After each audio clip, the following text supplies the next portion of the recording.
Hello, my friends. D.L. Anderson here.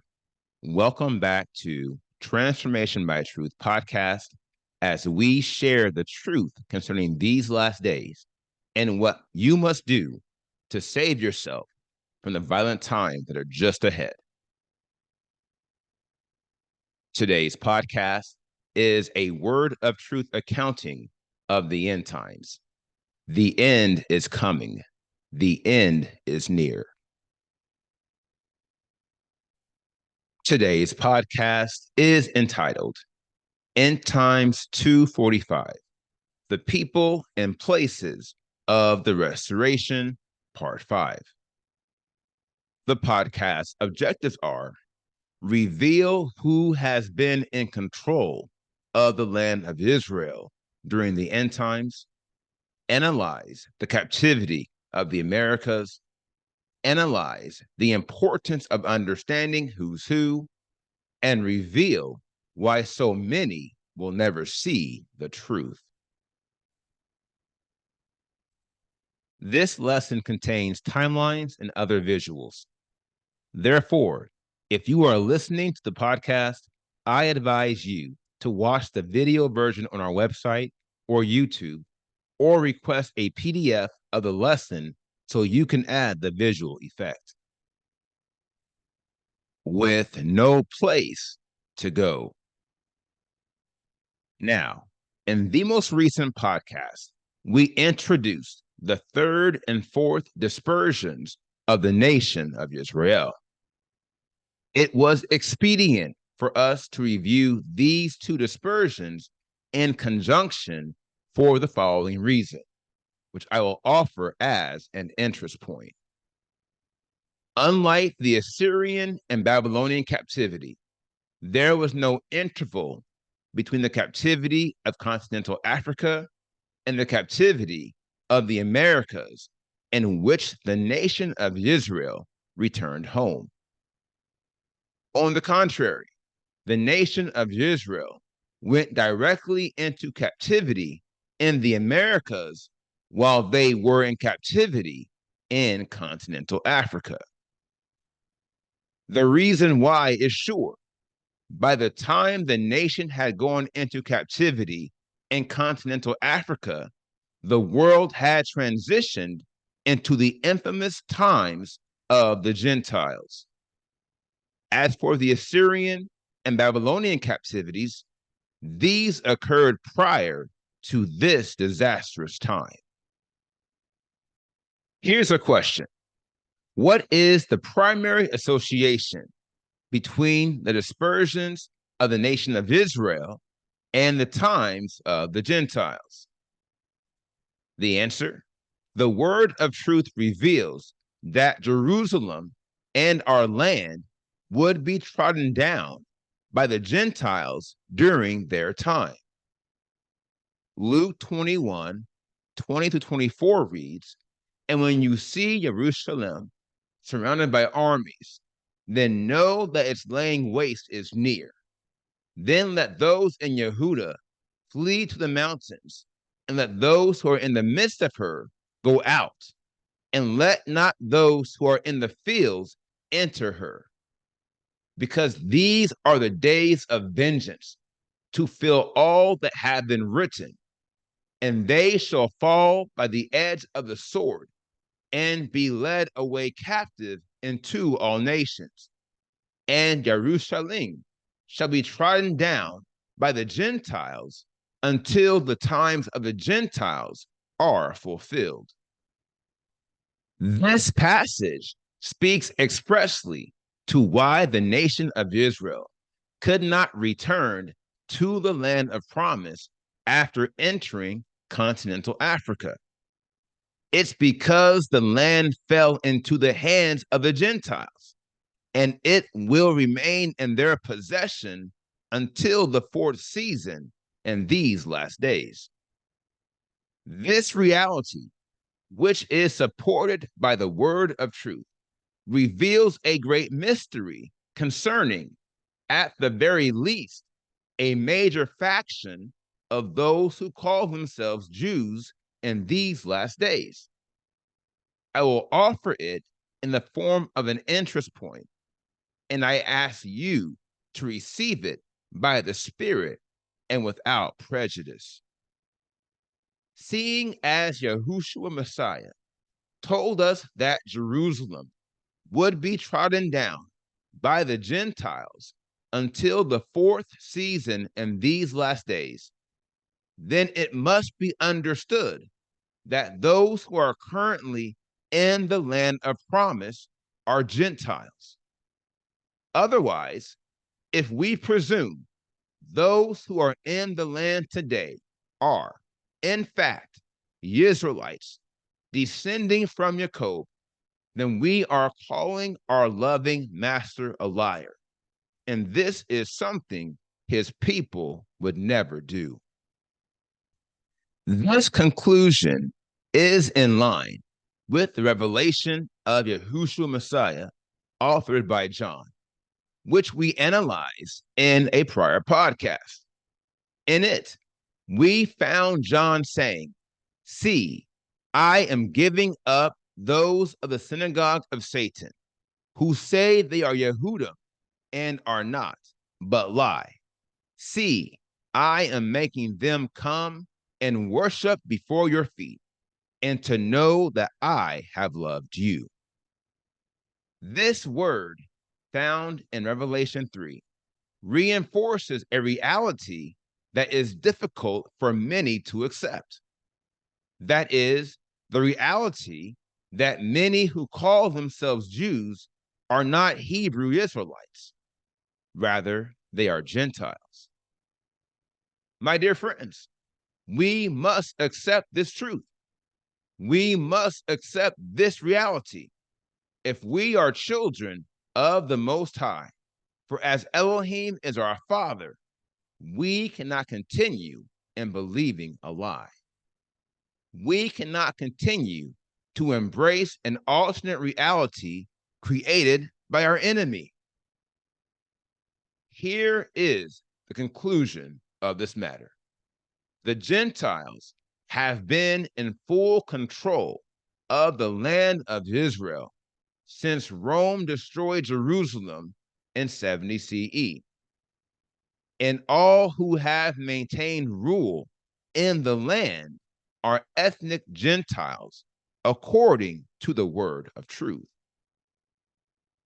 This brings us back to the connection between the captivity of continental Africa and the captivity of the Americas.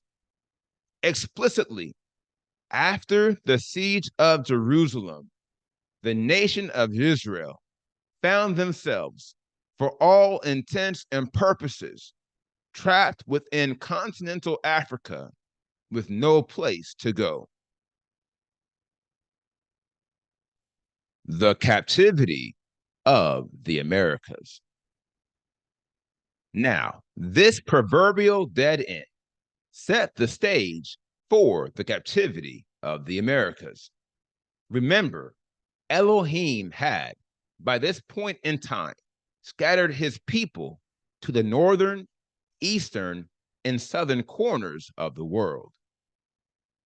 The only corner he had not scattered them was the western corner. And what land, my friends, is west of continental Africa? Enter the Americas. This brings us to the question of the hour, namely, when did the children of Israel come to be captives in the Americas? The answer, during the transatlantic slave trade. This brings us to our first revelation. That is, the Hebrew Israelites were and have always been a people of color. And we came to be in captivity in the Americas in modern times, in line with the prophecy that we would be scattered to the western corner of the world.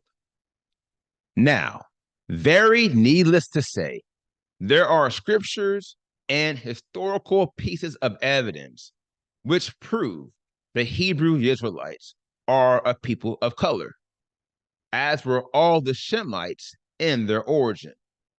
And yet, the Spirit has not led me to dwell on this matter for the following reason, which I will offer as an interest point. Not all the people of color who came to the Americas during the transatlantic slave trade were Hebrew Israelites. Some of them were native Africans. For that reason, we cannot simply assume every person of color who came to be in slavery in America and is presently in America is a Hebrew Israelite. Understanding who's who. Now, there are two primary takeaways from these matters. One, the Hebrew Israelites are a people of color in their origin. And two, not everyone who was enslaved in the Americas during the transatlantic slave trade was a Hebrew Israelite. Concerning the first point, it shouldn't be too hard to understand that the descendants of Jacob are a people of color if you follow the table of nations. If you recall, we unveiled the table of nations in a prior podcast based upon lineages of the three sons of Noah recorded in Genesis 10. If you follow these lineages of the three sons of Noah, the only men who survived the flood, you will not only come to see how our ancestors were predominantly a people of color, but you will also come to the following conclusion, which I will offer as an interest point. All the families within the table of nations are peoples of color, except for the Gentiles, who are descendants of Japhet, i.e., Japheth. Here lies the inflection, namely, none of the descendants of Japhet are in our lineage. Search the scriptures and you will see there are no Gentiles in our family tree. Notwithstanding, the scriptures reveal that there are many Canaanites in our lineage, and the Canaanites are all descendants of Quam, the father of all the African nations, all of whom are historically peoples of color. Combine this with the fact that our people were in Africa for almost 1,500 years prior to the transatlantic slave trade, and you can easily see how we, as a people, would resemble native Africans. And yet, there are still distinct differences between us and them. This leads us to the second takeaway. That is, not everyone who was enslaved in the Americas during the transatlantic slave trade was a Hebrew Israelite. Likewise, not every Hebrew Israelite who had fled to continental Africa after the siege of Jerusalem went into captivity in the Americas. In fact, some are yet in continental Africa. Now, it is important for you to appreciate the sum of these matters concerning the physical descendants of Jacob for a critical reason, which I will offer as an interest point. Again, I ask you to receive it by the Spirit and without prejudice. Although the Hebrew Israelites were, in their origin, a people of color, in these last days, they have come to largely resemble the people and lands of their captivities. For this reason, We must appreciate the fact that many of our people, again, in these last days, don't look anything alike. And although that should have no bearing on how we see ourselves or how we see each other, we must appreciate the fact that racism and prejudices are real. They are very real. And yet, our Heavenly Father is no respecter of persons. Neither should we be. Furthermore, only He can look at this present generation and successfully trace every man, woman, and child back to their ancestors. Therefore, in understanding who's who in these last days, we must look to the Spirit to lead us and guide us, lest we embrace men and women who look like us on the outside, but on the inside, they are filled with dead men's bones and all uncleanness. Matters they cannot see. Now, like all the matters we have brought forth concerning the restoration of the nation of Israel, we are not introducing these matters as spiritual guesswork or petty practice. As I stated before, we are analyzing the high points of the season as matters of spiritual fact. Therefore, I am not sharing this information to start or rehash a past or ongoing debate. For the truth is as the sun. Every morning it rises, and every evening it sets. What can be done? Well, I'll tell you two things actually. First and foremost, and what I would recommend is simply that you would embrace the truth. Don't argue with it. Don't fight against it. Don't try to change it. Just accept it as it is. And yet, as simple as that sounds, and as simple as it often is, there is a key prerequisite you must succeed. And seeing how super critical it is, I will offer it as an interest point. I ask you to consider it faithfully, and I trust you will live. The Father is not revealing the truth to everyone. In fact, there are certain people who will never see the truth. This is not because Yahuwah Elohim is an unjust mighty one. On the contrary, it is because these men and women are not worthy of the truth. Now, this truth brings us to the question of the hour. That is, how do you become worthy to receive the truth?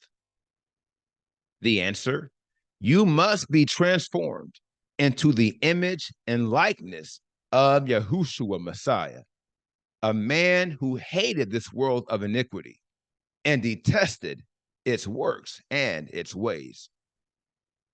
Likewise, as our loving master testified that his meat, i.e., his nourishment or his food, was to do the will of the one who sent him, his will has become and will forever be our life. It is our meat. It is our nourishment. It is our food. Enoch 38, 5 through 7 reads, therefore, the elect and the concealed one existed in his presence before the world was created and forever. In his presence, he existed and has revealed to the saints and to the righteous the wisdom of the Lord of spirits. For he has preserved the lot of the righteous because they have hated and rejected this world of iniquity and have detested all its works and ways in the name of the Lord of spirits. For in his name shall they be preserved, and his will shall be their life. This, my friends, is why he has revealed the truth to us and why we will be preserved in these last days. And this is why so many are not embracing the truth the Father has revealed to you and to me. It's because these are matters which they cannot see. Now, here is the final word. One of the greatest powers in life by far is knowing who we really are. This is clear to see when you're dealing with yourself and understanding who you are and your purpose and your destiny. But it is often difficult to appreciate when it comes to everyone else. And yet, you must appreciate it. You must appreciate how everyone in this world has a purpose and a destiny. And the vast majority of these will spend their eternal future in the lake of fire. And if we're not careful, if we allow ourselves to be spiritually contaminated by the land of our captivity, then we too will perish with those who made us captives, and we will never be free. Now, here is what's next. We completed today's podcast, End Times 2:45, The People and Places of the Restoration, Part 5. And the next podcast is entitled End Times 2:46, The People and Places of the Restoration, Part 6. I will post this podcast on Monday, December 11th, 2023. Until then, my friends, continue to be led by the Spirit of Elohim. Continue to watch, continue to pray, continue in fasting, and most of all, continue to be focused, for the end is coming. The end is near.